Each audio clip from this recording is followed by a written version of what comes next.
The world of waves. A quite interesting one if you think about it. We see waves in our day-to-day lives.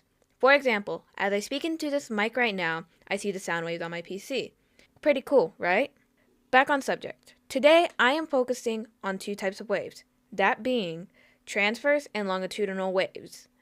These are the key points of the waves, how it's used in our day-to-day lives, its wavelength, dangers or benefits, at least one real-world example. So let's get started.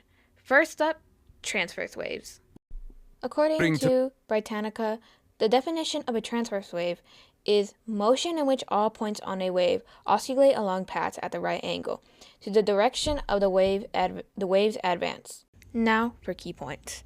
One example of it being used in our day-to-day lives is the remote to turn on our TV or our phones, or also known as radio waves. Wavelength for transverse wave is when the particles of a medium vibrate perpendicular to the direction of the wave's propagation. In other words, think of it like this particle moving up and down or side to side when the wave passes through them. What are the pros and cons about a transverse wave?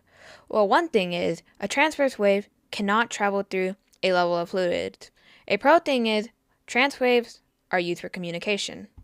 Now, on to longitudinal waves. The definition of longitudinal waves, according to geek4geek.org, is a type of mechanical wave in which the particles oscillate parallel to the direction of the wave. A good example of these two of waves is me speaking into the mic.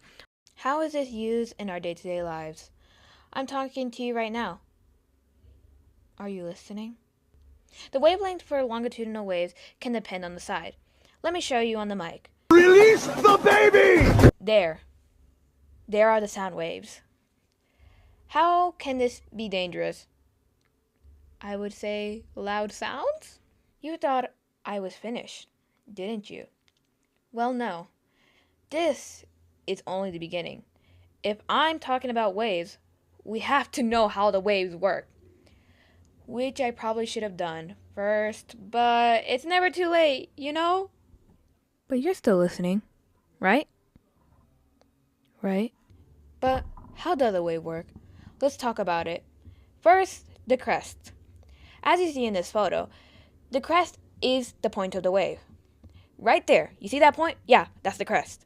Next up, the trough. The trough of the wave is that little part you see right there, you know, where it just swoops. Yeah, that's the trough. And well, here, I don't know. Okay. It's the amplitude. Amplitude refers to the maximum displacement of a wave from which its neutral or equilibrium position. Frequency is how often a wave can repeat itself in a specific amount of time. And now, for our final one, give it up for electromagnetic.